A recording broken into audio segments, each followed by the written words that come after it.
Welcome to Foxhole! Glad to have you with us. I'm HelpingHans, a veteran of the game since 2016 with over 5,000 hours under my belt, and I'm here to give you the knowledge to become an excellent builder on the front lines. I'll be going over in detail all the basic aspects of building, such as building bunker bases and encampments, to what supplies you should be delivering to defense layout. First up, let's talk about the two types of uniforms both factions can wear to make you an efficient builder. They're namely the engineer uniform and the tanker uniform. The examples shown here are the colonial variants of these uniforms. The reason why you'd want to wear either one of these uniforms is because they both allow the wearer to carry more basic materials than the standard uniform without becoming encumbered. And basic materials are the primary resource for building in Foxhole. Encumbrance is when you reach 100% weight allowance, which is indicated here in red. If you reach 100% encumbrance, you become generally a lot slower moving around. Therefore, choosing the engineer or tanker uniform allows you to be more efficient. You can see here I've got the engineer uniform equipped and I have 105 BMATs. But if I was to get the standard uniform on and equip that and put the engineer uniform back, you can see I'm encumbered. So there we go. If I put them back, and I can only carry 80 BMATs with the exact same loadout. So 80 BMATs compared to 105, and I have the engineer uniform on. Now let's talk about the standard type of defences you can build in Foxhole. There are three types of standard pillboxes you can build. These are the rifle pillbox, the machine gun pillbox, and the anti-tank gun pillbox. We also have the tower in the back, which is very important for giving you intelligence.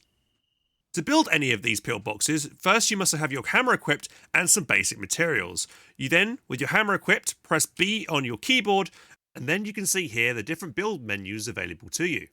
Under the first build menu, you will find the rifle pillbox here for 60 BMATs, 75 BMATs for the machine gun pillbox, and 85 BMATs for the AT pillbox.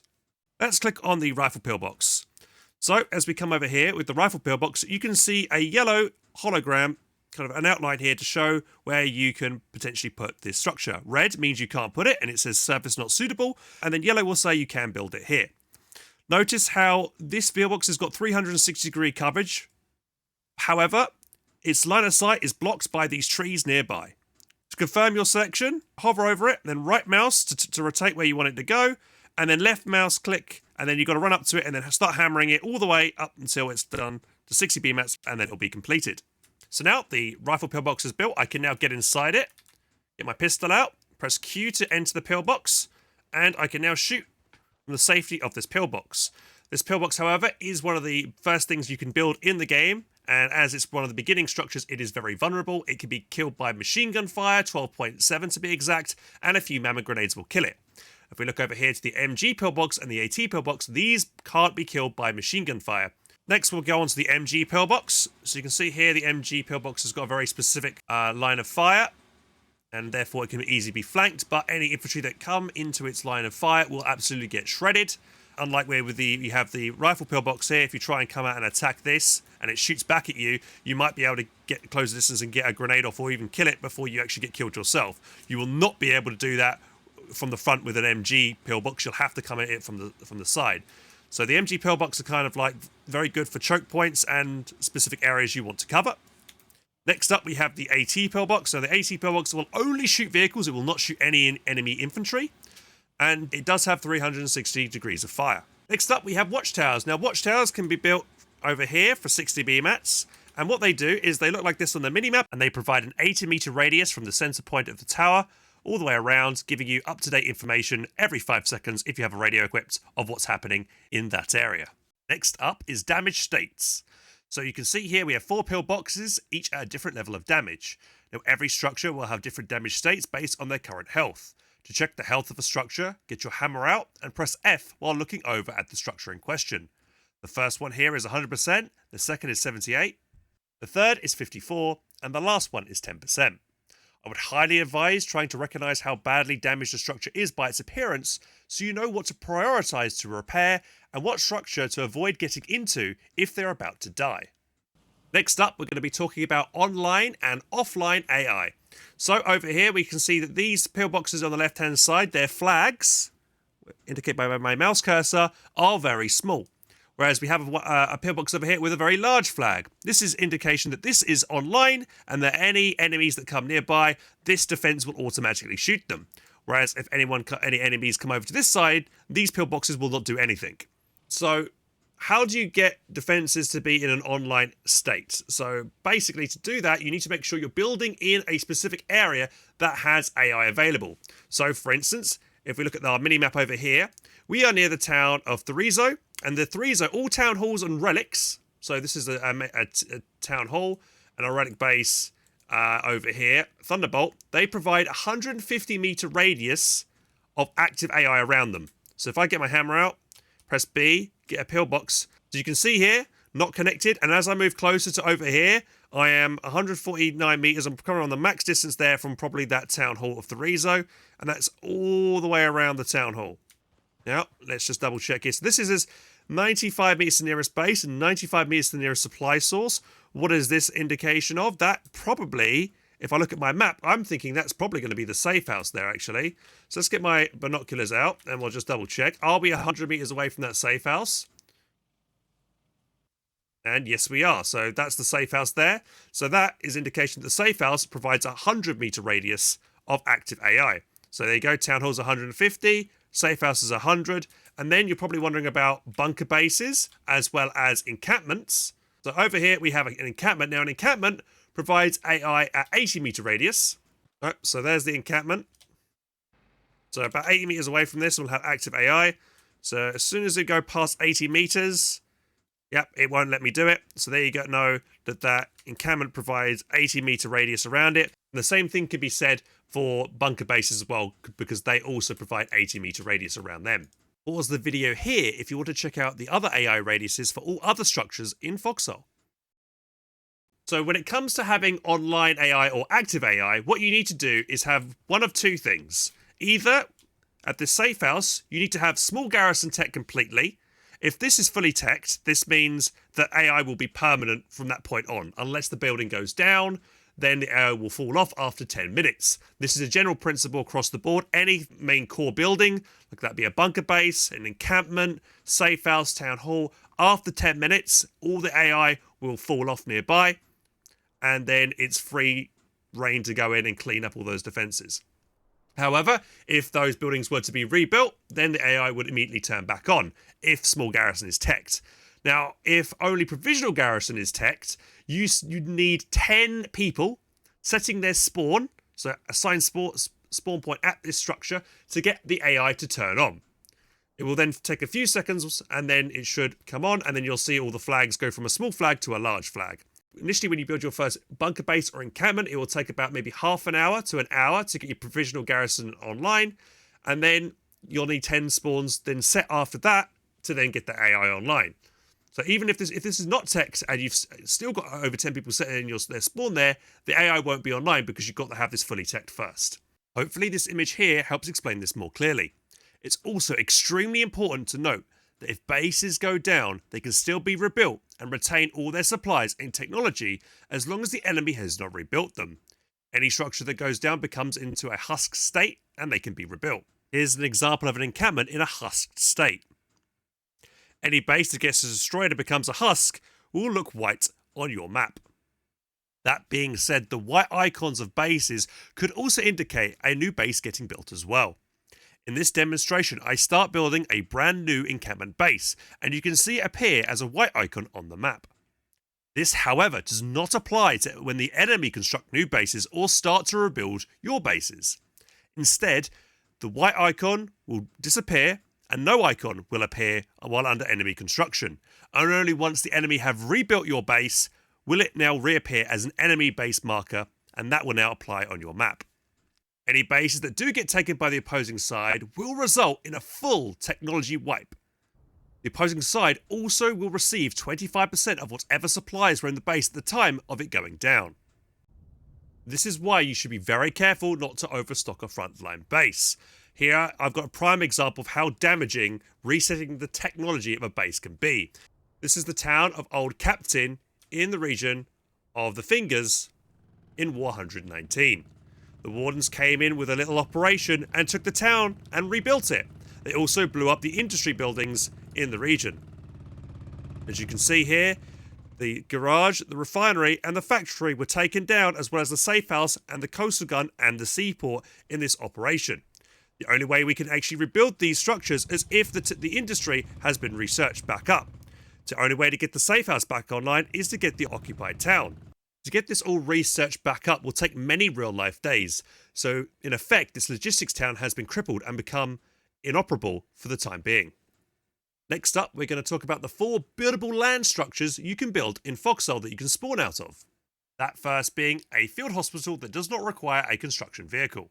To build a field hospital, get your hammer out, press B and select the 3rd tab build menu, and then select the hospital icon here.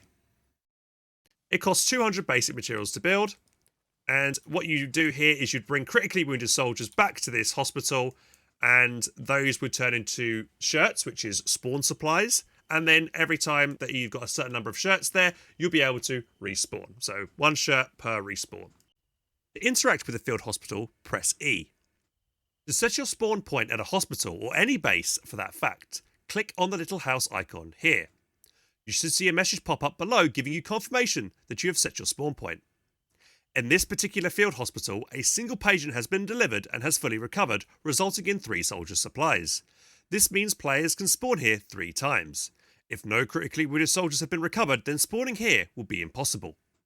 In standard wars, field hospitals like these return 3 soldier supplies per critically wounded soldiers. Similarly, the medical room, which is a bunker piece upgrade, acts in the same way as the field hospital. However, it is much more durable and returns 4 soldier supplies instead of 3. Furthermore, both of these structures can only store medical equipment and nothing else.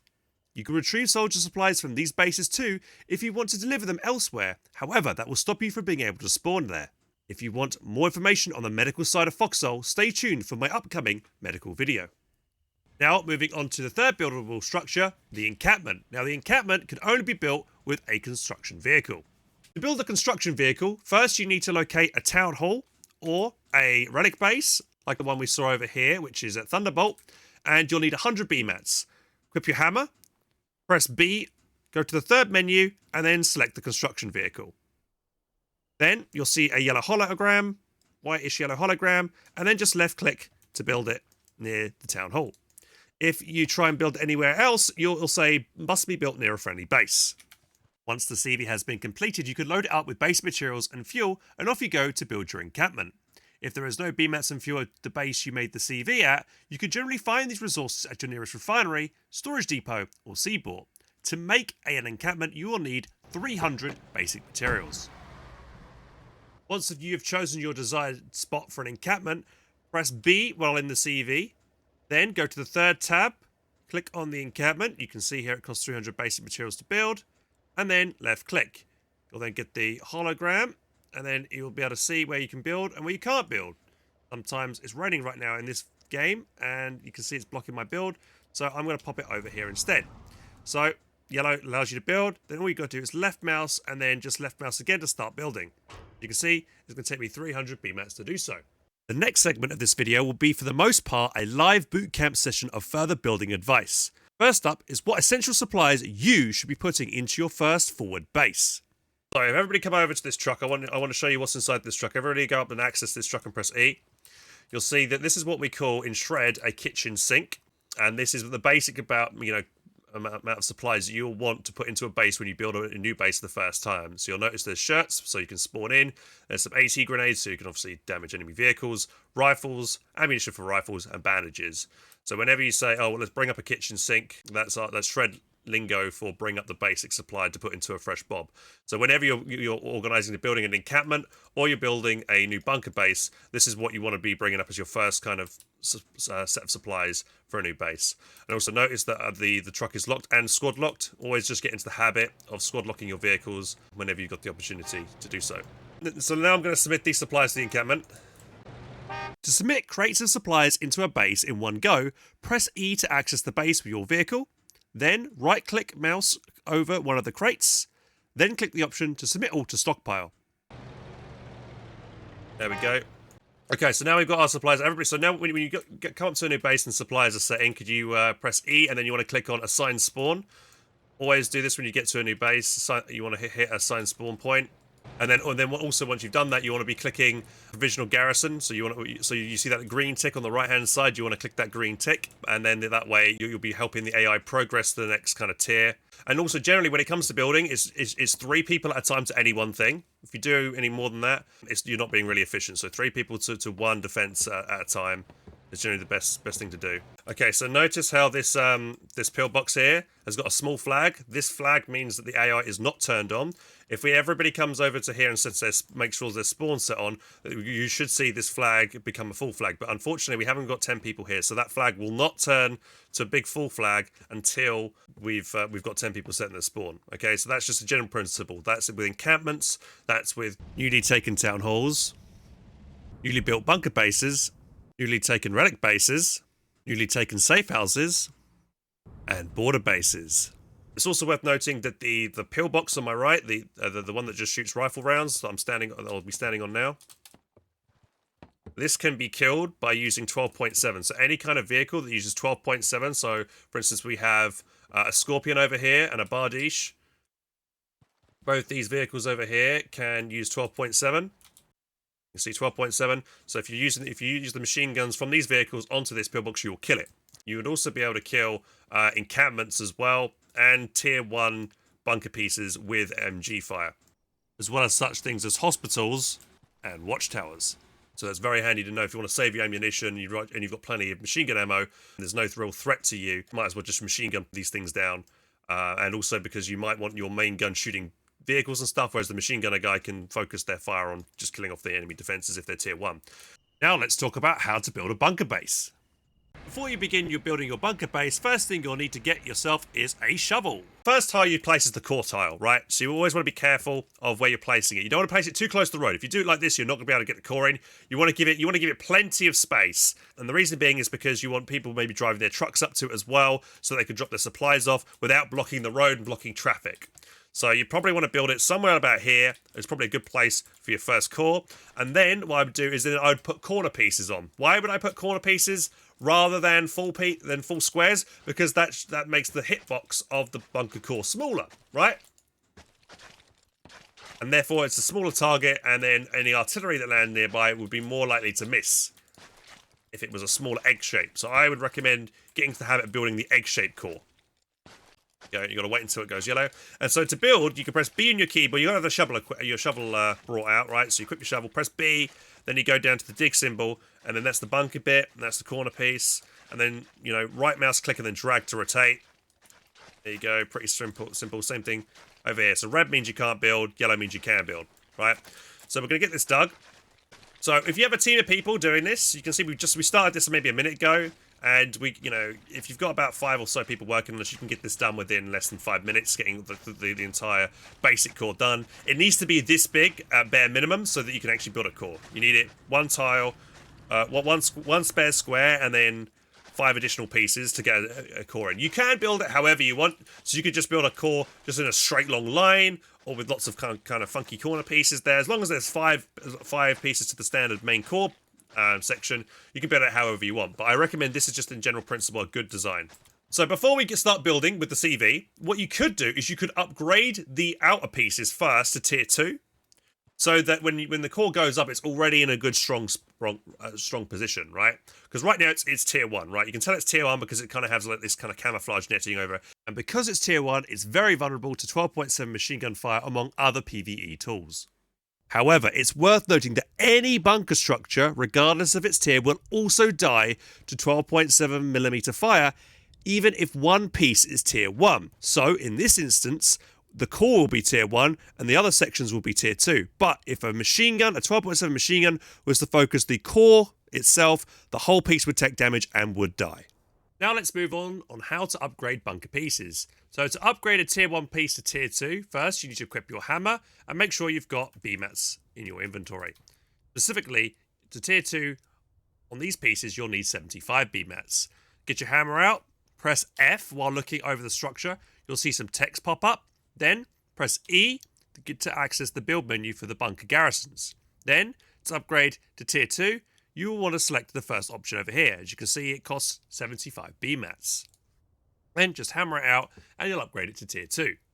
Generally, you probably want to tier 2 it first before you upgrade it to the... I mean, it depends on how safe. If you're pretty safe, you might as well tear it up straight away. So, and then to build the core itself, so if I try and build it and I'm here, I can't build it because I'm blocking the build site, right? You want to be building it from the side, so you want to bring your CV back slightly like this, then press right mouse click, drag over your CV, then press F until you get text pop up, then press E, and then hover over this, and then left mouse click.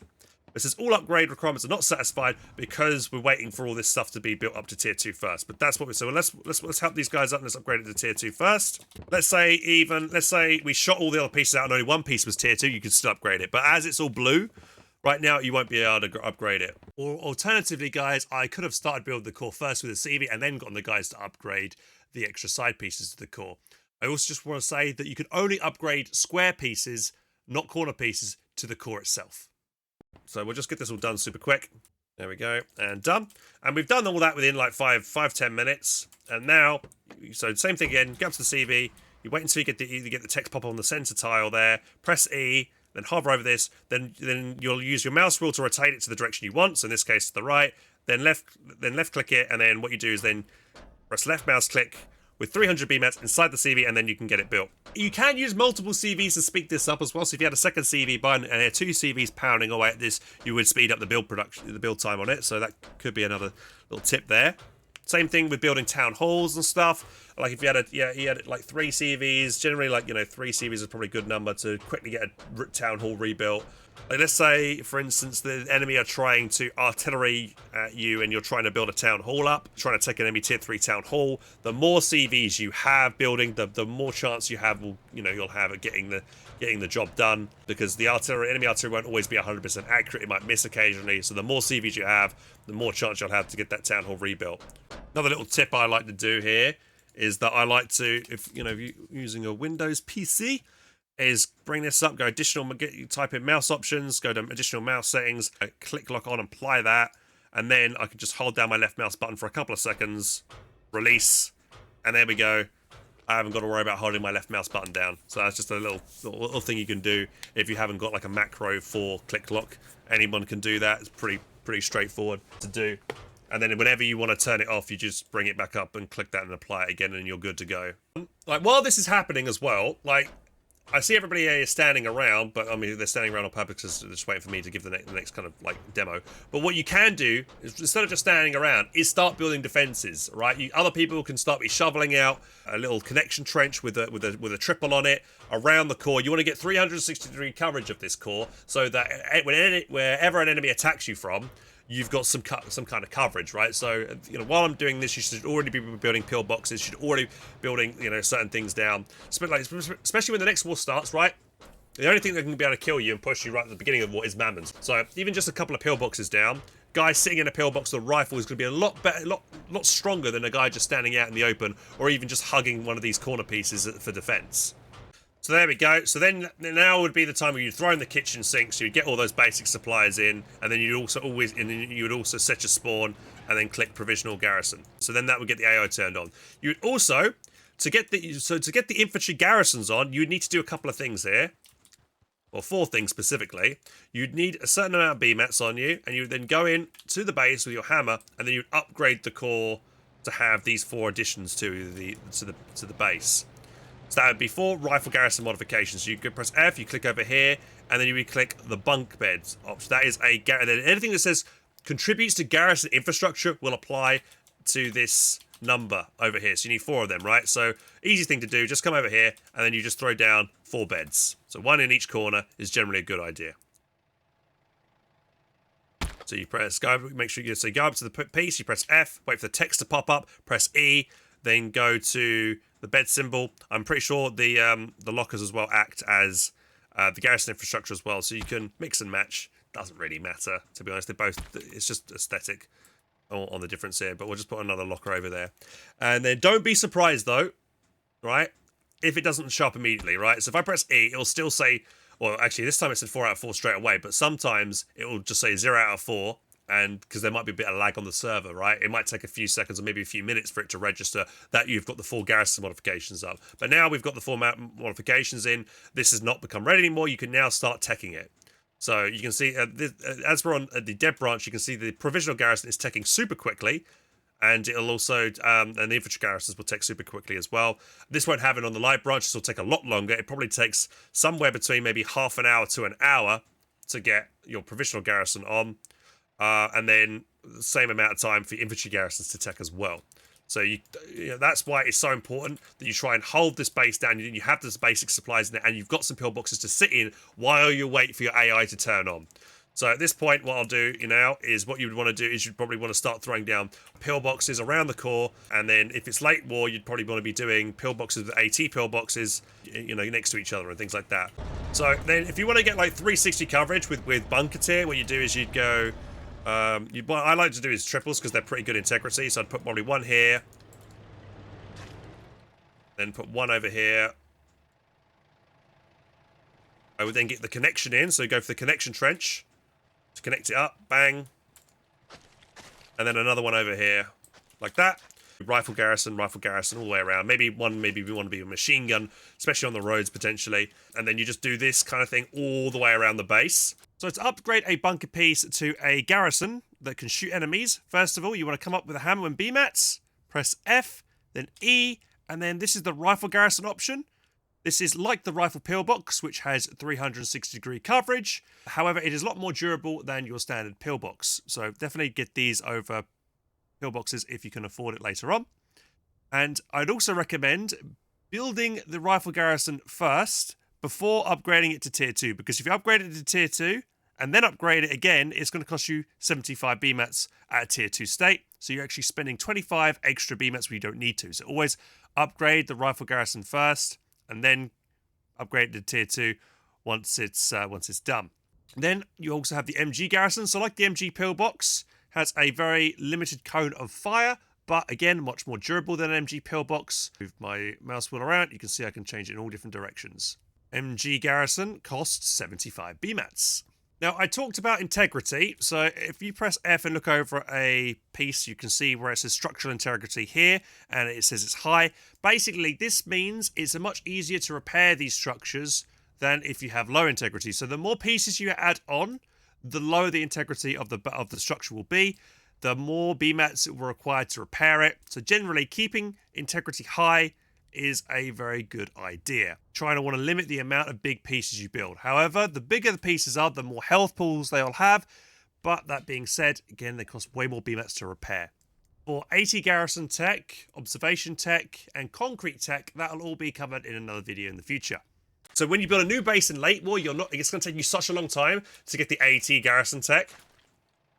The AT garrison tech will take, that'll take ages, right? It takes a long time. It takes many, especially in enemy territory, it'll take probably at least 2 days, full life days, which is crazy, I know, to tech for the AT garrison tech. So what do you do to defend a bunker garrison? The best answer to that is to put trench emplacements down, right, all the way around the core, especially near a road. You'd probably want to put yourself down this, build this, and then you dig this out. You'd upgrade it to tier 2, and then you would go to a construction yard, or maybe a local seaport might have it, and you'd put down an EAT, and then place anti-tank gun. If you're a warden, and if you're a colonial, you would bring in a BEAT, which is another name for a polybolus, which is a bone saw emplaced anti-tank gun. Both the EAT and the BEAT are a man defense, and they must be loaded with specific ammunition. Making an anti-tank gun, an emplaced anti-tank gun, is only basic materials, only 125 BMATs, and very cost effective. The enemy must use quite a bit of explosives to kill it. To bring emplaced guns to the front line, you'll need to place them on a flatbed using a crane. You can tell that this flatbed here is carrying an EAT based on the curved panel on the front of the gun, and the turret is poking out. Another way to check an item on a flatbed is to jump out of the flatbed, press E to access the inventory of the flatbed, and then look at the shippable. You will need a crane to be able to drop emplaced guns into octagons. To do that, you do exactly what you did, like how you made a CV. You come to a town hall or a relic. You get 125 BMATs this time. It's 25 BMATs more than a CV, and then you just hammer it out, and then you'll grab a fuel can as well to fill it up to then take it where it needs to go. So you can make these anti-tank guns and anti-infantry emplacement guns at the construction yard, but there might also be one at the seaport. As you can see, we hover over the seaport, there are some of those EMGs, so that's some placed machine guns, and they are good against infantry, whereas the other ones we talked about earlier are good against tanks. So here I'm at a seaport, and I'm inside a crane, and to access the seaport, I would press E, and then I would need to go to the option over here. And then I would need to grab myself this EMG. It's called a Sarah for the Colonials. Then you'll see it on the pad over here in a second. There we go. Then once you see it on the pad, you then click package. And then all you do is then drag your crane over with the right mouse and drag. And then left click to pick up. And then you pop it onto your flatbed and off you go. To get into any crane, like one of these stationary cranes, all you need to do is get up close to it and press Q, and you'll just get jumped into the seat, and then you can just move it around like so. And what I would recommend as well, guys, is that when you are bringing up either an anti-tank gun, in-place anti-tank gun, or an in-place machine gun, it isn't a bad idea to bring up a couple of crates of ammunition for that said weapon. So, for instance, we would bring up the EMG, we'd be looking for 12.7 to bring up. So unfortunately, in this seaport doesn't have any, but I would grab a couple of crates of those. If I was bringing up the Colonial Polybolus, the Beat, I'd be looking for the ammunition that would use, and that uses the ARC RPG ammunition, which is this icon over here. And you could carry one of those crates on your person, and then you could throw a second crate inside the flatbed because that has a slot as well. So, you know, you could bring up quite a considerable amount of ammunition, and I recommend to do that because it's just being efficient and kill two birds with one stone. You're bringing the gun up and you're bringing ammunition up at the same time. Yeah, just a quick reminder, guys, if you're enjoying the content today and you want to help show your support to the channel, subscribing is one of the best ways to do it. I do cover a lot of Foxhole content, and Shred is recruiting as well, so if you're looking to join a regiment that knows what they're doing and has been around for many, many years, yeah, you're more than welcome to try out Shred and see if you're a good fit for us. Right, so there you go. So he picks it up from the flatbed and drops it in, and there we go. And then all you got to do is run up to the gun and throw some. Ah, damn. Okay, so this is a good example of making a mistake like this. Any enemy equipment. So this is an enemy equipment, right? You need to take the gun itself back to a seaport or a storage depot, and then submit it, and then take it out again. And then when you've taken it out again, then you can then use it. Because this was a Warden gun, and we didn't submit it back to our own depot. Same thing can be applied to enemy 120 guns and 150 guns.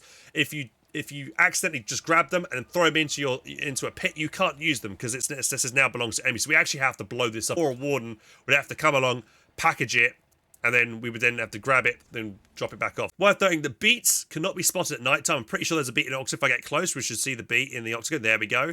So that's another thing. And in place guns are not spotted at night time, so you've got to be wary of them if you're driving in a tank. That's something I didn't cover, actually. You've got to be wary about things being invisible at night time. So this is the beat, it's emplaced, and this will take ARC RPG ammunition. Hopefully it's loaded. It is. Takes 2 rounds. You can fire 2 rounds at once, and it has an arc here, so what I'll do is, I can shoot over the top here, maybe over this cliff here, and I'll just shoot off right now for a demonstration. Bang, bang, like that. And the ARC RPG has been buffed this patch, so it will do more damage now. However, though, as it has got a long air time, it's quite easy for people to dodge.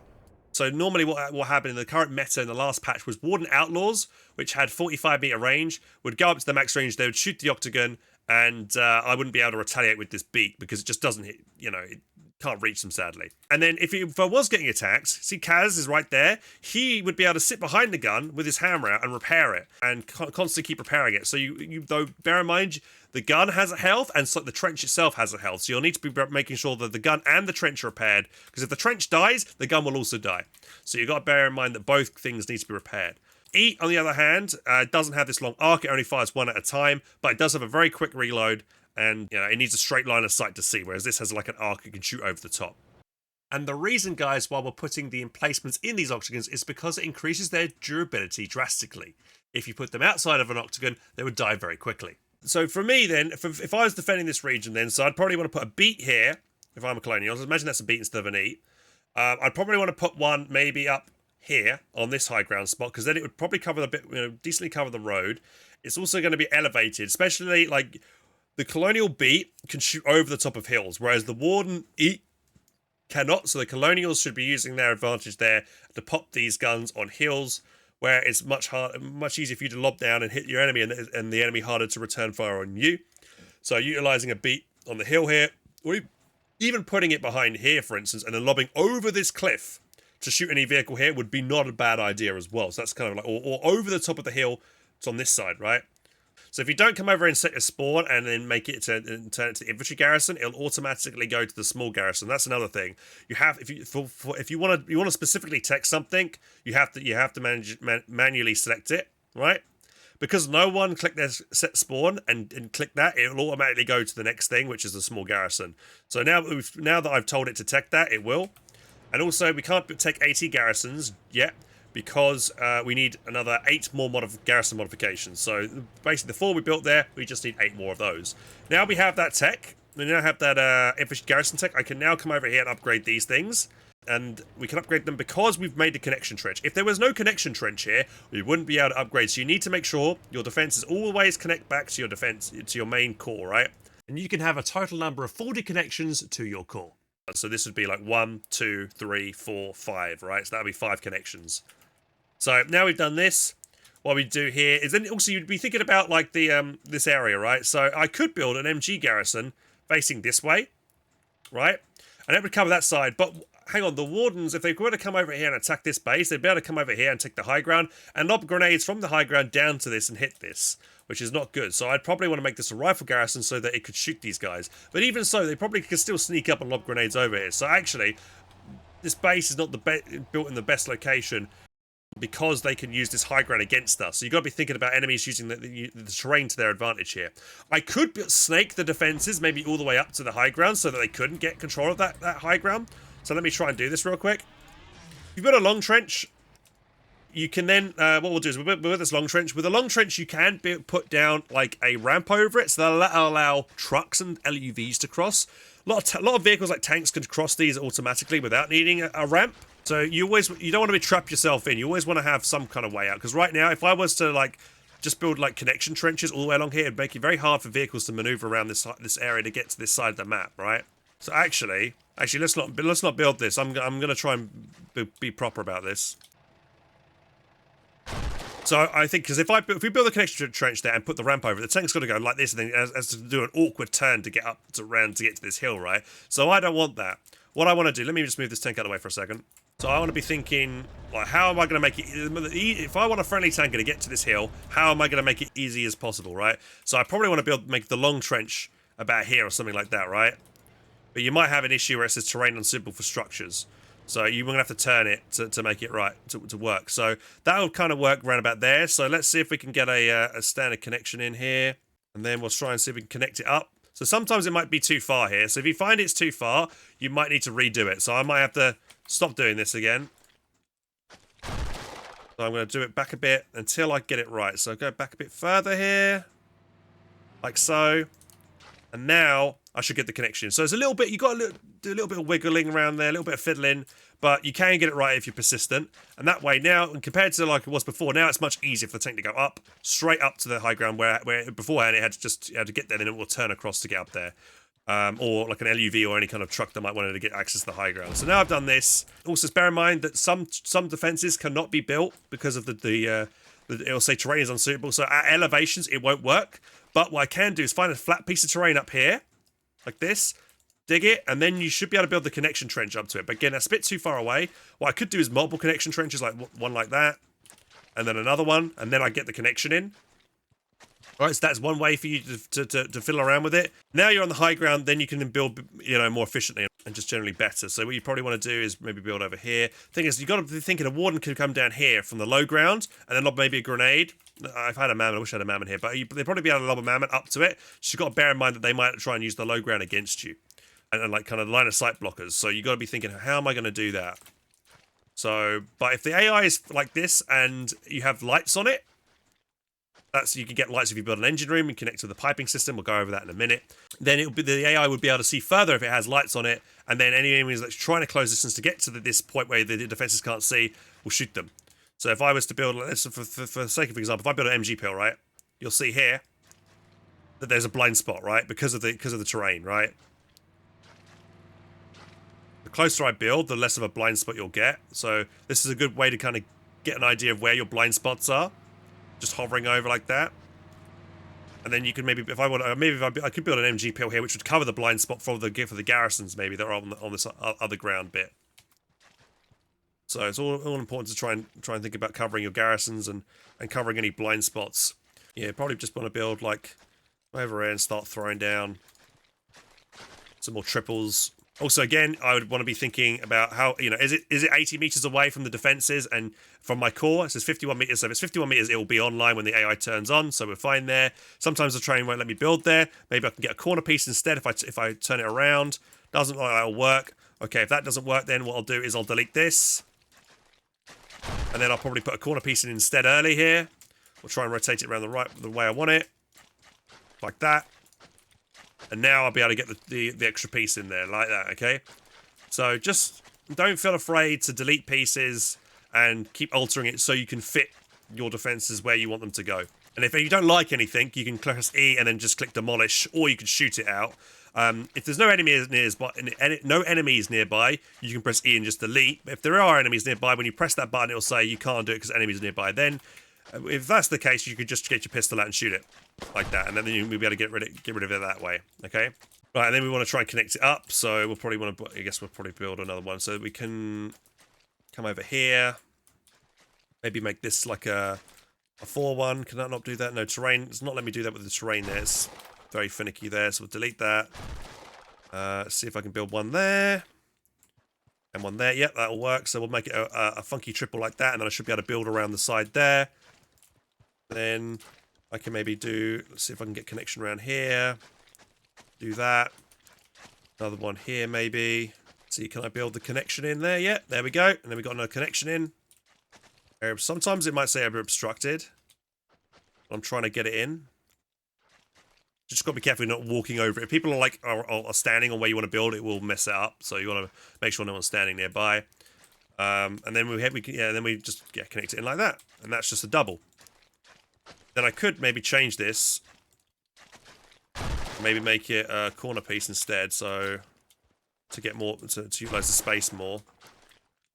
So maybe like that. Get the other one there. There we have another triple in. And then we can get the connection there. So there you go. So hopefully it kind of gives you the idea of how you should be building and connecting things. You don't want to be building too many long trenches like this.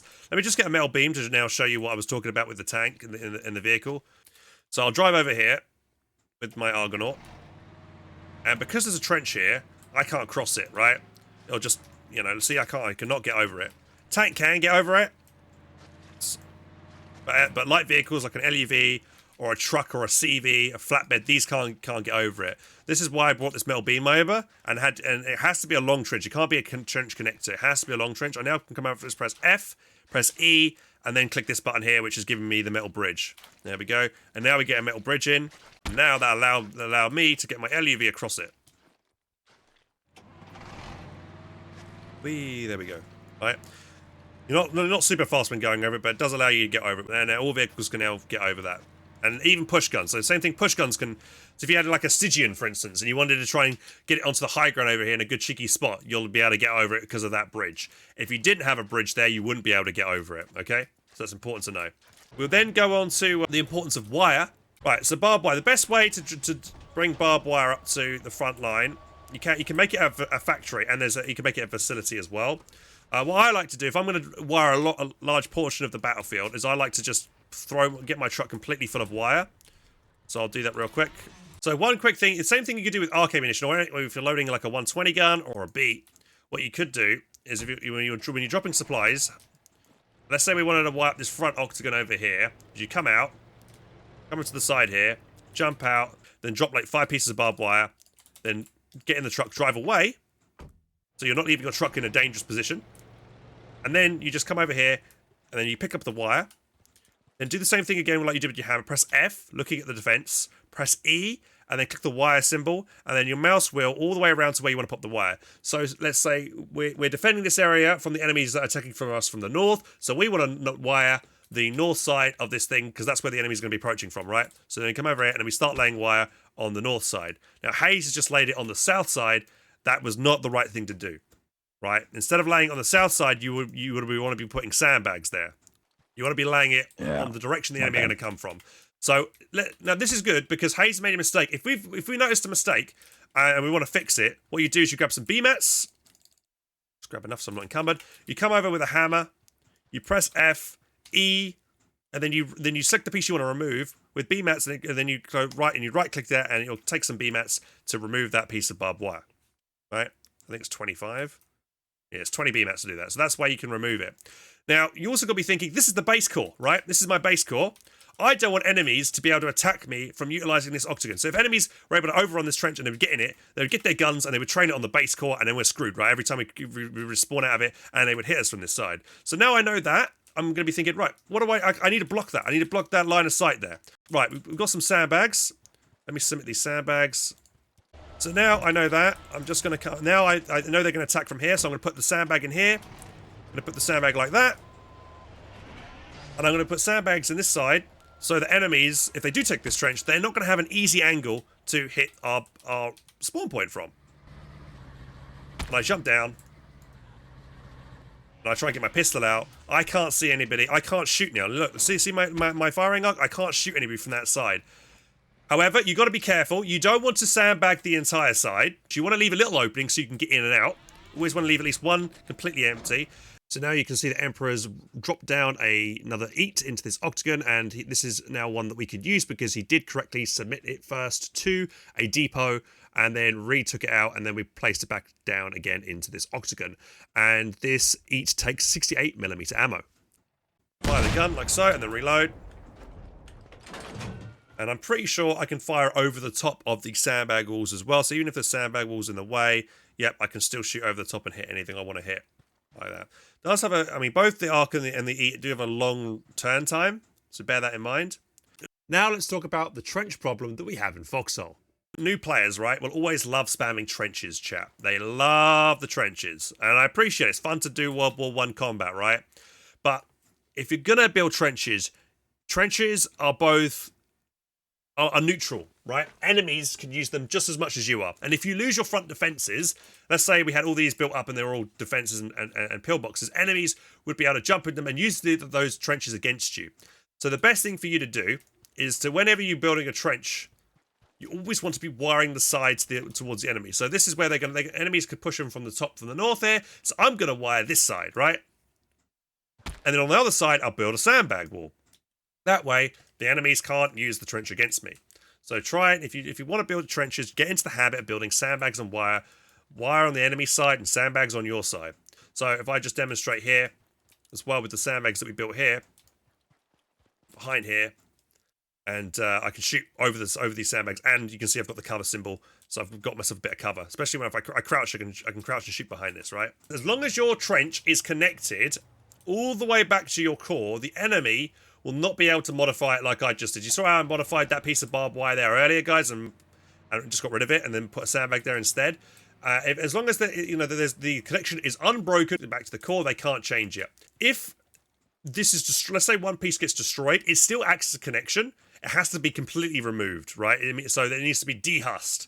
So, well, by that I mean, so when something gets destroyed, it'll become a husk, and then to remove the husk, you need to keep shooting it or you need to fill it in. So if I was a warden, I was attacking this trench line, and I wanted to be able to remove this piece of barbed wire and any barbed wire on this side, I probably want to try and make sure to blow this trench connection up here completely, and then I can then alter the wire system. Now, I built this trench here like this, because this will deny my opponent. So if we're the Colonials, we're defending Saltbrook from the south. The Wardens are going to come from the north from Brackish. They're going to want to try and attack this town from this direction, right? They're going to come this way. So I put this trench here, so they can't actively use this wall against us, okay? They can't get up and use it, right? What you would do as a Colonial is wire is also your next best friend. You'd put wire on the opposite side here, so it would also make it harder for them to even get into the trench in the first place. And you, as a Colonial, what you would do is you jump over this wall, potentially, and jump into the trench and be allowed to push forward and push the enemies back out of town. Here's another example of this exact trench system in a different location. So here we've upgraded to tier 2, and now we can see the wires here. I've done it like this, so the wire is in such a spot where the enemy can't actually easily get into this building here. They will eventually be able to get through it, but as you see how slowed I'm getting as I try and go through here, so it slows the enemy movement. If I go to the opposite side, I can't get through this way because of the facility and the tower blocking the way. So basically the aim here is to prevent freedom of movement for the enemy, and the Colonial infantry on my side will be able to use this wall as cover on the opposite side. So now we've got the connections all the way in, we can then upgrade this to an MG garrison. Good. This is a good idea to be an MG garrison because it's covering the main road here. And then we want to make this upgraded tier. You always want to upgrade it to tier 2 as well, because it increases durability and just strength in general. Make this one a rifle because it's on the flank and it's covering the high ground as well. If we make an MG, it won't be covering the flank. Then we then upgrade this to make this an engine room. You first need to make it to tier 2. So we'll make it to tier 2 first. So we'll build that up. For connections that are kind of like north to south, in the sense that like the enemy are coming from the north and we're to the south, you can't really wire effectively here, because they're just jumping it from the front. You don't really need to bother wiring these sides off, because they're not going to really benefit from cover from this side. I mean, we've got defenses covering this anyway. Also, because you'll be able to jump on top of your base here and you'll be able to shoot them straight down the trench line, so it should be pretty easy.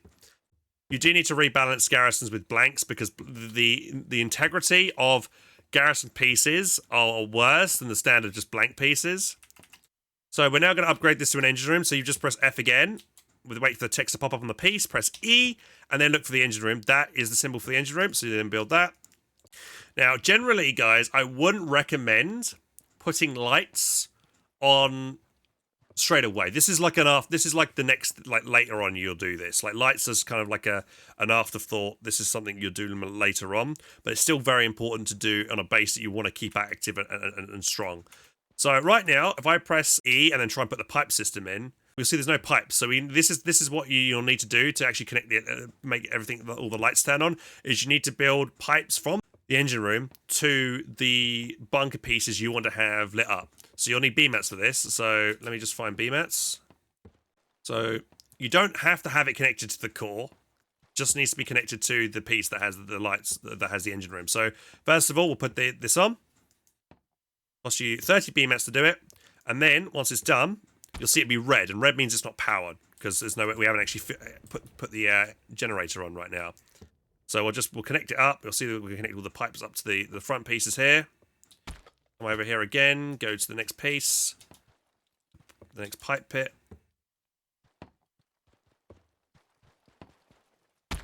And then again, over here, Emperor's got that. So Emperor, if you want to start filling up. So what you got to do is just bring out your fuel can, then right, and then just left click and it'll go, you'll see it's filling up, and it'll go green, and then bang, there goes the light, it's on. And we can now, that garrison now will shoot further because it can see more. And then to get this one will turn on as well in a second. Just give it a moment, bang, there goes the other light. And now it's shooting whoever that poor guy is over there. Probably Meferion. Meferion just got murdered. Murdered for the content. It just goes to show you that the lights, is much better at night time, because they can allow them to see further. Because generally during night time, the garrison's range is reduced, and it allows the enemy to take advantage of that, right? What we'll do now is we'll build a doorway in here. I'll make sure I'm looking at that piece. I can put the doorway on this side here. Again, use your wheel mouse to put it on the side that you wanted to put it in.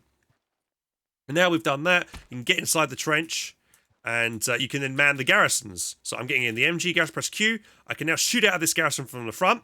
However, this MG can shoot from the front, so it can only shoot out from the front side, can't shoot out the right. But if I get where Emperor is, jump where Emperor is, I can shoot out 360 degrees around me.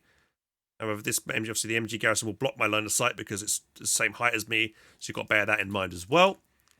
What you could also do is you could also put in firing slits to give yourself even more angle. So I could put a firing slit on the right side here, which is not a bad idea. And that way, if I put a firing slit in, I now can then, any infantry can then cover this defense from the right. So now, like you can see before, we can only shoot from the front here, but now with the firing slit, I can now shoot the side and shoot Emperor from this side. There you go, like so. I can also put another door in here, and that way you can jump in, and then let's say someone lobs a grenade into this trench and you've got your eat in it, you can then run safely back here, wait for the grenade to blow up, and then run back to it. And also, like I say, you can then run through the trench system to get to your defense safely without having to go above ground where you might get shot trying to get into the trench system like that, okay? So another good thing you'd be doing is wanting to put a gate on your defensive line, just because you don't want to just stop anybody from just yeeting at you with maybe a sticky bomb rush or something like that. You'd probably want to build a gate somewhere like here, keeping your spawn guys protected from any kind of clear line of fire from it, and you know, it's just stopping vehicles from just being able to just yeet down the road. Basically, it's just a good idea to always have a gate, you know, on the front side of your base and the rear side, because an enemy might take an LUV, for instance, go around the back side and then come in from the back, and then they'll get right on top of you. You know, let's say if you were firing a 120 gun, a Colonial 120 gun was situated right here, and you had no defense on the rear, and you had no gate on the back, they would yeet in with a little vehicle, jump out, lob a couple of sticky bombs, bang, there goes your 120 gun, and that's a huge win for the enemy, right? But if you had built a gate there, or a couple of pillboxes on your rear, that wouldn't have happened. So, think about that. So guys, that's the end of part 1 for my building tutorial. I hope you found that useful and you learned something there. I'll be bringing out part 2 in the near future, where we'll be going over more advanced stuff like using observation towers, mines, wire walls, and all that kind of stuff. That'll be in the next video. And yeah, guys, thank you so much for watching, and I hope you, like I say, enjoyed it. And if you want to help support the channel, please do consider subscribing. We'd greatly appreciate it. And I also stream pretty much nearly every single day, you know, on Twitch as well. So I will be doing live streams of a lot of Foxhole content there. And yeah, feel free to hit me up. And if you want to come play with us, you're more than welcome. See you later. Take care.